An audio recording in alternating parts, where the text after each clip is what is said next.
What is good, guys? It's MagentaMan43, and today I am hopefully going to actually finish the video this time. I'll be doing my top 10 albums of 2021. Now, I wanted to do a top 25 songs and a top 10 albums video. I sat down to try and record the top 25 songs video.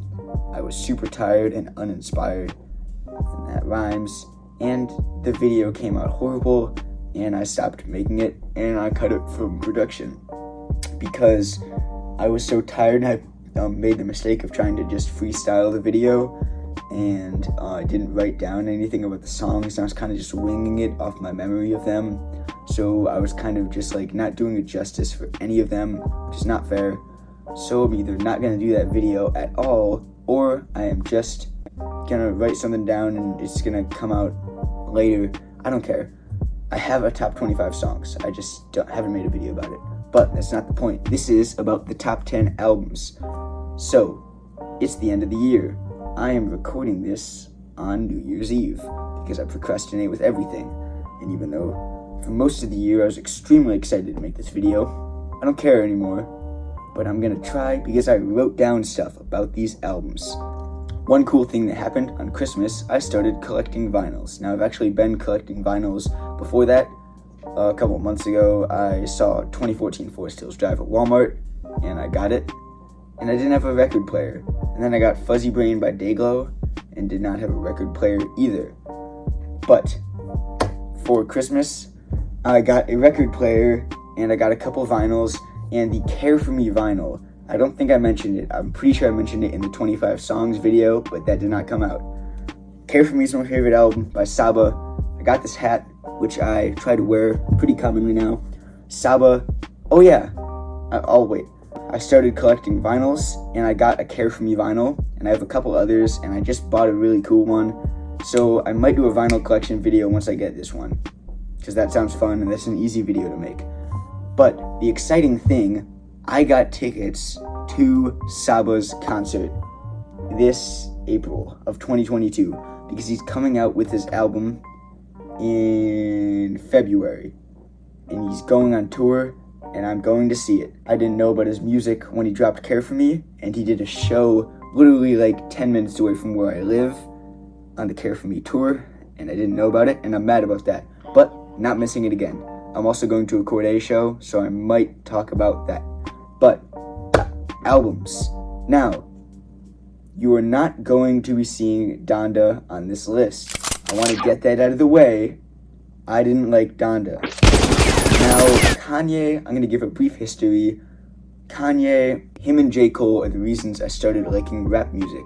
I was a Juice WRLD fan since like 2018, and he was really the only rap I listened to for he was my main listened rapper for most of his life. And then I got on TikTok, and I got introduced to Kanye and J. Cole, who are kind of like, they're easy to get into, but they also make good music. So I was very appealed by Kanye. I loved his music. He helped me get into rap, and I thank him for that. And it's not Kanye's fault, it's his fan base's fault. His fan base overhypes his music so much, to the point where I could not give a single shit about listening to Donda. I was so excited to listen to a new Kanye album before I listened to his discography fully. When I first started listening to his music, I couldn't give a single shit about Donda coming out because of how much his fan base has ruined his music. And if you say one of his albums isn't a 10 out of 10, then there's going to be at least one person who's screaming at you for that and saying it's the best album of all time. And I get it, people have the right to their own opinions, but his fan base is so aggressive about it, and I know that I can just leave, which I did, which is why I quit TikTok, because rap talk sucked so bad. But that's besides the point. One thing I don't like about people who are reviewing Donda is that they kind of counted out the part 2s, which are a very annoying part of the album. The album is long already, and then you get like 5 or 6 part 2s of songs with different artists on them. And like, here's a good example. Jail was one of my favorite tracks initially because I love Jay-Z's feature. So why the fuck would I want to hear that with DaBaby on it instead of Jay-Z? It's just wasting time. That's why the album drags on so long. That's why the day it came out, I tried to sit down and listen to it, and I could not get through it, which only a couple albums did that to me this year. But besides the point, let us hop into number Gotham by Talib Kweli and Diamond D. Now, I did this thing, which I still do sometimes, which helps me get into new music that's came out recently, where I'll kind of just spend an hour scrolling through the suggested artist page of my favorite artists, and I'll just go down that rabbit hole and I'll favorite albums I want to listen to, and I'll especially favorite ones that came out this year. I did that a lot, and I'll get to that later even more. But I found Gotham by Talib Kweli and Diamond D. Talib Kweli, he is a very old school rapper. I don't know anything about Diamond D, but I know that I like Talib Kweli because Black Star with him and Mos Def is a fantastic album. So I checked it out, and it's just a solid project. I enjoyed it, and it's very consistent. The production's very nice. It has that old school sampling style to it, and there's just great lyricism throughout the whole thing. It's just why I don't like people who count out old rappers making new projects. This is a solid one, and I'm glad I found it. It's just a good album, and I feel like it deserved a little recognition because I've heard no one talking about it, and it's a very solid project from someone who's been in the game. I know at least Talib has been in the game since the 90s, so there's not many guys who are still hanging in that long, but it's a solid project. And now we have Tequila Sunrise by Coda the Friend. Now, Coda the Friend was another artist that I discovered early into my rap liking, and I loved his work. I loved everything a lot. His whole thing is kind of just making chill summer music a little bit. And then he did a project with Static, who is fantastic with all the production that he does. So I was so excited to hear it. And it's what you would expect. It lived up to the expectations. You get so many just smooth beats. Coda upped his lyrical game for a lot of the project. There is the production. It's what you'd expect from Static. Really the only issue is repetitiveness, but there's a couple songs that are some of my favorites on the album, which are a bit more out of the box, like Go Now. That's one of my favorite Coda tracks that he has ever dropped. It's so smooth, the hook is fantastic, the beat is fantastic, and Coda just glides over the beat. Sunrise at the end of the album is really nice, and I love the beat, and it has so many layers and weird distortions too, which make it unpredictable, and I love that. And really, yeah, the album's main flaw is when it kind of gets a bit too repetitive, and it's so, I heard an article say this that I read about it, it's so smooth to the point where it kind of fades into background music, which it's really Coda the Friend isn't trying to make the best album of all time. He's kind of just trying to make music you can vibe out to, and he completely hit his goal with this one. It is a great project. Coda the Friend had some rape allegations, which I do not know if they're true, but that stained my liking of his music.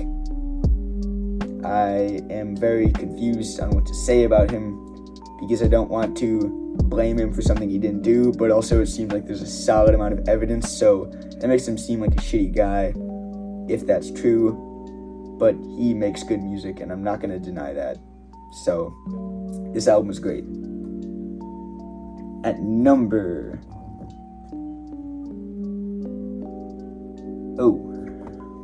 Okay. Okay, Gotham wasn't... Okay, so, I just realized I was reading my list completely wrong, and Gotham by Gotham, the self-titled project, was a honorable mention, and Tequila Sunrise was 10, and now we're on to number 9. Did not have trouble with that. Anywhere But Here by Nick Caution. I love Pro Era. They were one of my favorite rap groups. There are many good rappers in it. Of course, Joey's the head, but I also love Aaron Rose. I love Kirk Knight. I love Nick Caution. Of course, the late Capital Steez put out a lot of great work. There's so much talent in there. I love to see what they can do, so I try and keep up whenever they drop a new project. And Nick Caution came out with a new project this year, and of course it was really good. I liked how it took it a lot of different directions with the production. It wasn't just trying to do that sort of like boom bap revival that a lot of Pro Era's work is doing, and even though I love that, I also love to hear something out of the box, and it has like a vibe to it that I can't really pin down. The lyrics are always fantastic as expected from a Pro Era member, and there's just, there's a lot of some experimental tracks that you wouldn't really expect someone like him to drop, like Motion Sickness was one of my favorites off of it, and it was filled with synths and everything, and it just has like a beautiful chorus, some like just bars, the flow is just right in your face and it makes you focus on every lyric. That song's so immersive and I love it, and it's a very great album. Now we jump into LP by Jpeg Mafia. Now this album I listened to the morning it came out, but I had school and I had a study hall first period, and I listened to it in there, and I felt like a social reject because of how it's Jpeg Mafia. So I was very suspicious about and careful about turning down my headphone volume, because I feel like I would be called weird if I was blasting a Jpeg Mafia album at 8 in the morning.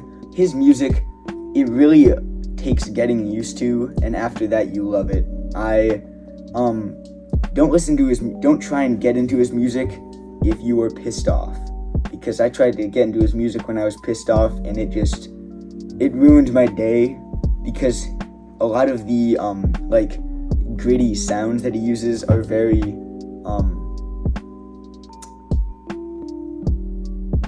annoying, to put it in a way. If you're expecting the unexpected, Jpeg Mafia's music is amazing. He's one of the artists that I respect creatively the most out of anybody. He will do whatever the fuck he wants to do, and he clearly puts a lot into his music. And so with LP, I did not listen to either of the EPs that he put out before it, expecting the album. I did listen to any of the singles. I did listen to the single Hazard Duty Pay, which came out on SoundCloud exclusively, and that was an absolute banger. Beat, lyrics, flow, everything perfect. Great song. I hate that the sample did not get cleared, so he had to put it on the offline version, which is a big topic, because the offline version, the Spotify online version, which is like all the cleared samples, is already a very good album. But the offline version, where he has a couple songs that utilize sampling even more and have like some outros to songs, I'm pretty sure, that weren't on the online version, it's even better. I love it. Some of my favorite songs were Rebound, which was so like atmospheric and hard and dark, and I work out to that song and it works really well. OG with the nice sampling and the bars.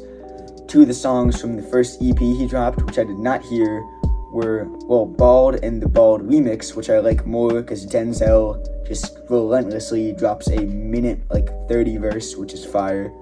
And Cutie Pie, which is a nice name, but I love it. Some other ones I loved were Damn, Damn, Damn, The Ghost of Ranking Dread, Nice, Kissy Face Emoji. But yeah, it's a very good project. It's probably one of his most listenable. If I was going to try and get someone into his music, I would definitely not recommend Veteran or Black Ben Carson. Those are two ones that take way more getting used to. I would go with my personal favorite, Communist Slow Jams. It's an amazing album. I love it. LP and All My Heroes Are Cornballs, because those have some of the most accessible tracks by Jpeg on it. But I love it, and it did not disappoint, and he took so many things out of the box, and it sounds great. Now, for number 7, we are shifting into the box with An Evening with Silk Sonic. Bruno Mars and Anderson .Paak. I'm going to say Paak. That's where I think it is. I don't know if that's the right way. Those two guys, I see them as artists who have access to any producer, any features. They have the full access to anything in the industry to help them work on their music, and I think they're two of the guys who take full advantage of that and put out the highest level of production quality with their music, which is not just basic pop. And this album, it is just gold. It's audio gold, and it has no skips. I'm willing to fight that. Anthony Fantano can shut the fuck up. It's not taking any risks, and what it's doing is it's taking a formula to make a good album and squeezing out everything that it can get from that. Every single song is, I wouldn't say unique, because I found myself mixing up some of the verses and hooks of different songs on the album, and they went together flawlessly, which kind of shows me how similar it can get. But it's a fantastic project. I found pretty much at one point every single song on the album, except for Leave the Door Open, which is one of the people's favorites. Every single song except that being my favorite from the album at one point. Smoking Out the Window. It's just like a song that I feel like came from the 70s and someone would sample, just with those drums especially. The hook, the music video is great. I love Fly As Me. I love After Last Night with Thundercat. Was a great choice to get on there. You can hear his inspiration in the bass and the funk of that track. Skate is great. 777 is great. Every single song is great. And even Leave the Door Open is great. It's not my favorite. But yeah, they took advantage of everything they got, and they made a great album. Now, I don't feel like it should win Album of the Year, because with Album of the Year, I feel like you're going to need, like, the element of creativity and trying something new and then just perfectly nailing that.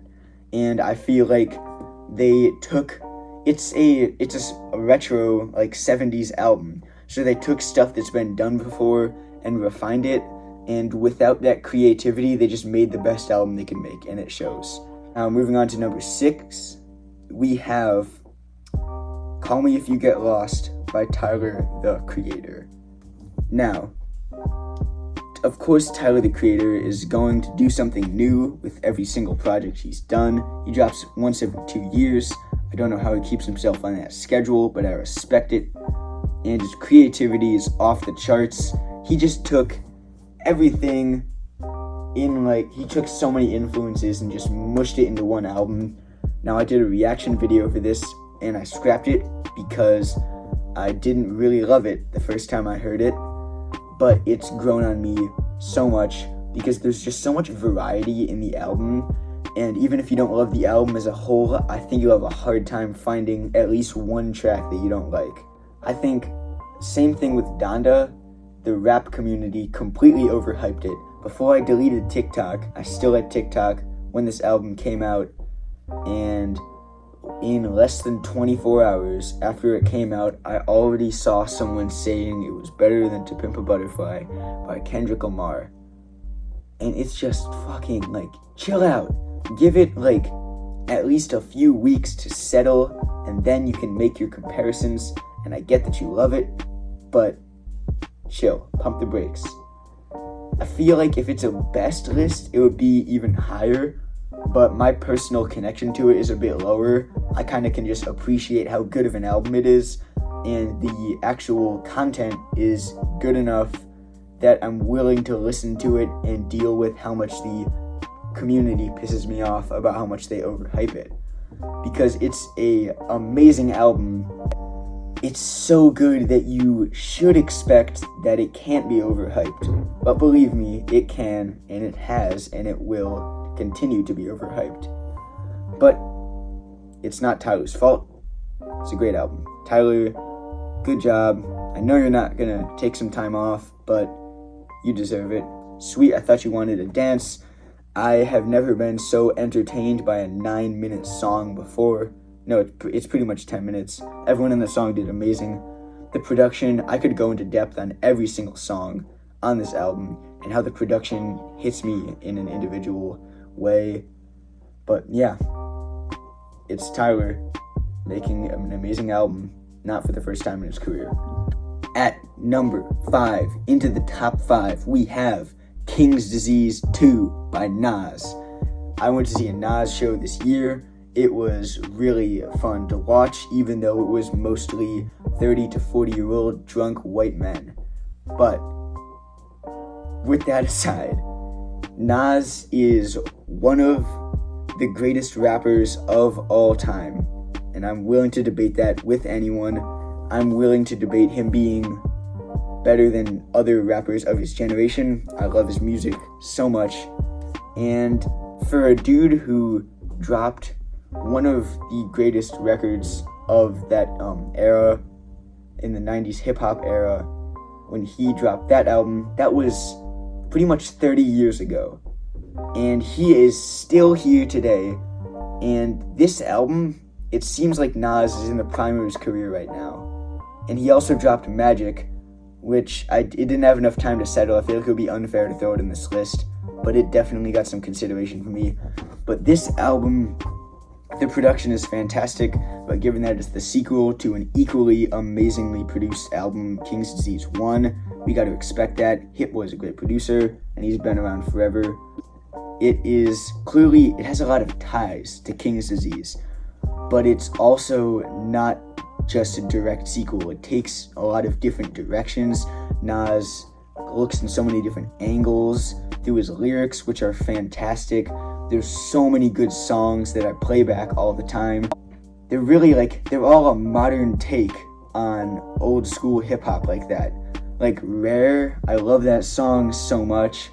It has a nice beat switch. The first beat is fantastic. All of Nas's, one of my main issues with Nas's new rapping is when he tries faster flows. I kind of just appreciate the slower flows, but I also appreciate him mixing it up, which is good, and I'll never complain about somebody mixing up their style, even if it sounds shitty. But Count Me In is a great song, and it has a very, it's something I would kind of expect, to be on The House Is Burning by Isaiah Rashad a little bit, just with those smooth drums, but it's Nas, and he does a great job over it. Moments has some great soul sampling, Store Run has some great soul sampling, Death Row East has so many different elements of and eras of hip-hop and music combined into it, and Nas's storytelling is fantastic, and I love that song. Nas, if he dropped 2 albums this year that continue to prove his case for being in the GOAT conversation, and I'm willing to back him up in that conversation any day of the week, and this album is one of the reasons why. We move on to number 4, and now we'll be talking about Marlin Craft. I did a reaction to the first single off of this project, and I loved it. It's called Halal, and that's still up on my channel. And I kind of talked about my experiences with his music, and he is an artist that I found out about from what I mentioned earlier, where I kind of just search through suggested artists and save albums. I'll talk about that even more. Don't worry, I know you're very excited to hear about it. But this album, I'd already fallen in love with his earlier music, so when I found out that he was dropping a mixtape, I was super excited for it. I love the cover, even though a lot of people think it's kind of weird, but I love it. The production quality from someone as underground as him is unbelievable. And he just tried a new thing with this album. It sounds nothing like his album that he dropped earlier this year, and I love it. It has that element of soul sampling to it on tracks like Deadish and Halal, which are 2 of my favorites. The lyricism is incredible. He has some very interesting flows. His delivery are always on point. He can do chill tracks. His topics that he covers are interesting, and he makes so many different moods with his music. As an album, it doesn't come together into much, but that's because it's a mixtape, and that's a good place to be. It's one of the best mixtapes that has came out in a while. That's right, Logic, you're not going to be on this list. Bobby Tarantino 3 shouldn't have existed. But that's enough ranting. Oh yeah, I forgot to mention, these top 4, I can really see I can really see all 4 of these at number 1 in their own right, and I had an extremely hard time arranging these albums into my favorites. And you know what? Right in this moment, I'm going to change my number 2 and 3 spots. I'm going to flip them around. So, what was formerly number 2 and is now number 3 is The Off Season by J. Cole. Now, I did drop a reaction for this, and I was underwhelmed because I was tired, somewhat sick, and expecting too much. Or not really expecting too much. I was expecting something different. But with this, the re-listen value of this album, it clicked with me after probably the 3rd listen. It continuously grew with me, and then it just clicked that this album is amazing, and J. Cole is still, he has not fallen off. I feel like every single project that he has dropped since his debut album has executed a different style, and this time he kind of took it just about the rapping, whereas with KOD, which I love and I am willing to fight for my life for that album, and he took it in a different direction. Instead of being conceptual, he focuses on the rapping, and he does an amazing job. J. Cole he clearly trained his talent and his skill, and he worked hard to get to this point at his career and put himself in this rare form to make this album. And his delivery, his flows are so nice, except for the song 100 Mil, where his delivery sucks and he's mumbling and I don't know why.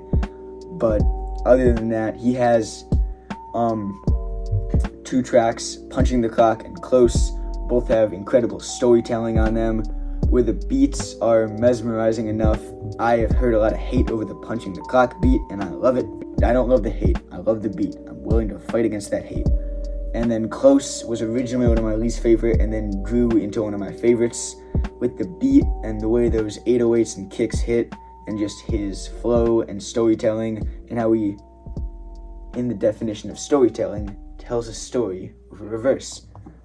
And then you got tracks like Applying Pressure, which are just straight up boom bap, and they hit so hard now, and the Climb Back. And then you got Interlude, which kind of combines a lot of that. It's like soul sampling, and he's not trying to do too much. He's just trying to make good music.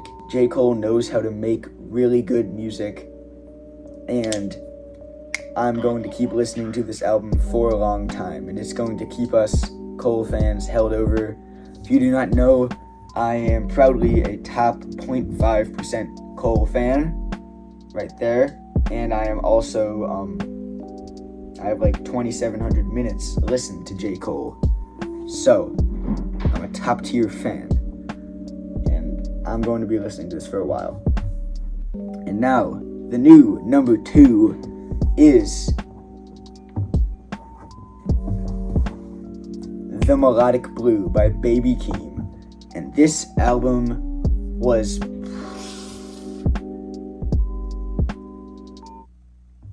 fuck?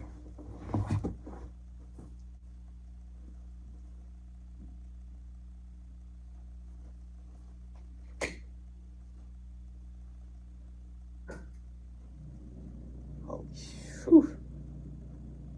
No.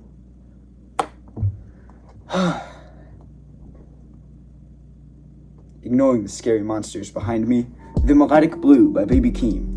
Now, this is one of my favorite first listened experiences of an album of all time, because I'm gonna be honest with you guys, I did not like Do-Rag Activity because I was a Travis fan, so I love Travis's energy, and then Baby Keem's his straight face, dead energy. I hated it. And then when Family Ties came out, I liked the beginning, but I kind of wasn't expecting such a weird Kendrick part at the end with the beat and his intricate flows and delivery, and of course his new southern accent, which he throws on some tracks. So when the album came out, I really had low expectations. And right from the first second that the beat of Trademark USA hits, all the way to the fantastic closer, 16, and I'm not talking about like the deluxe remastered version, which he dropped later, I'm talking about the original one. You're just immersed for the whole album.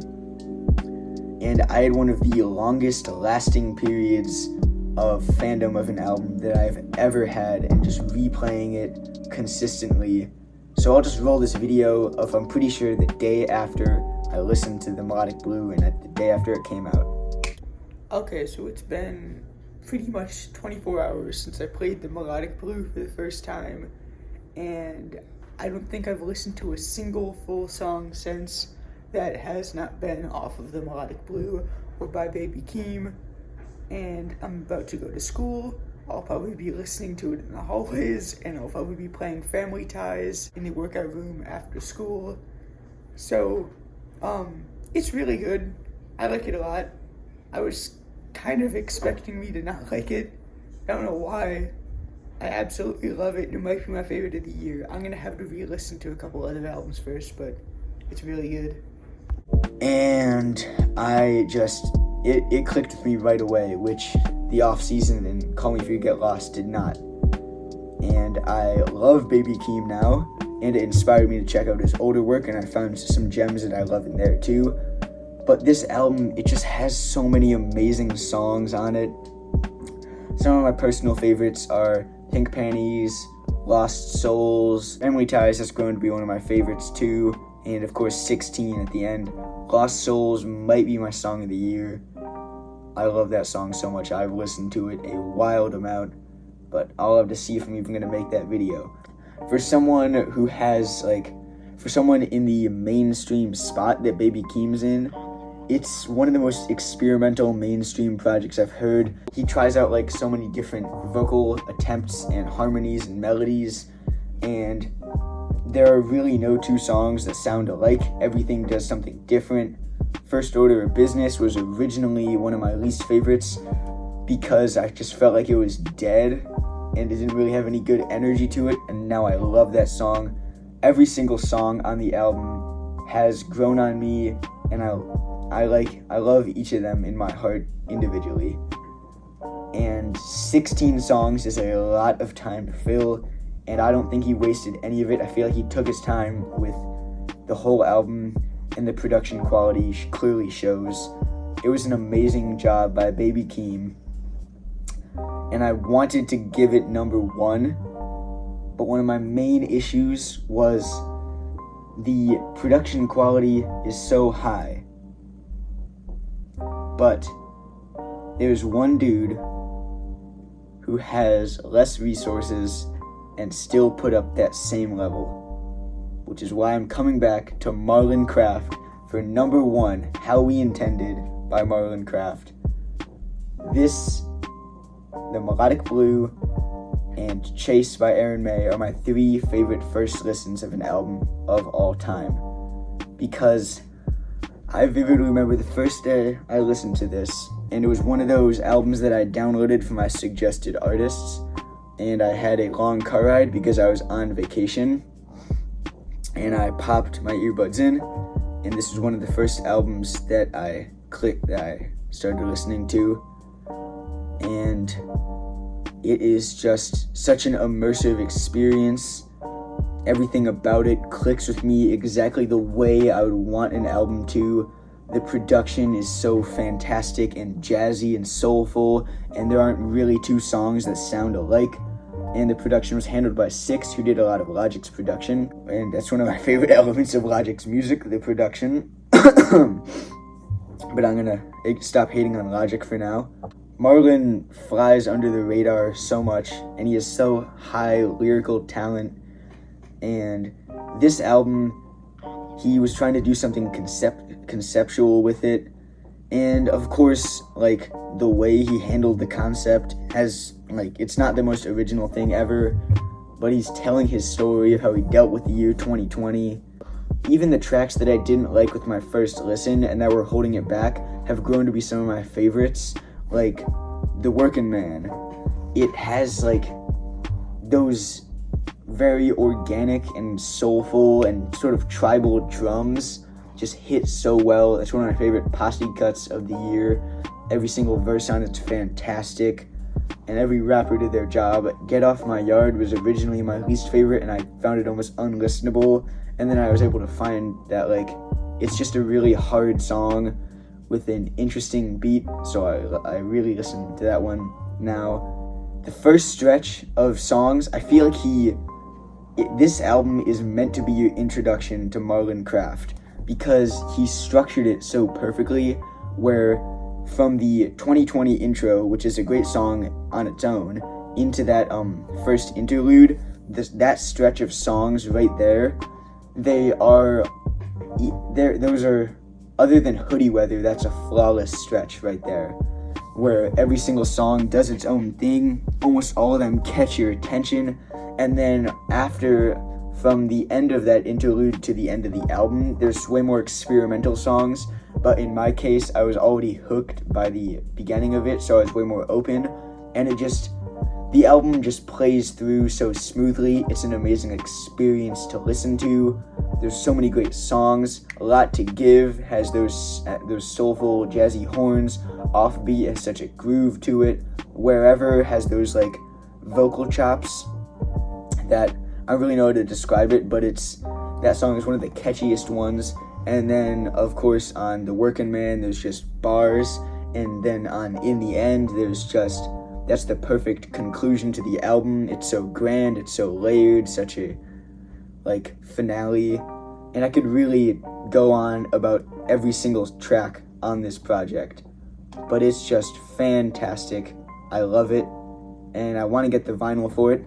In fact, when the vinyl came out, there were 2 limited edition vinyls. One was gold, and one of them was just like the test presses. Both of those were $50 and $100, and I was broke and on vacation at the time, so I could not buy them, and I'm very upset about that. But I want to get that vinyl still. And if you are looking to give a underground rapper a chance, check out Marlin Craft, because I want more people to get it on the ground floor, sort of, before he takes off even more like he deserves to. Look at it. Look at me. I finished a video. I'm proud of myself.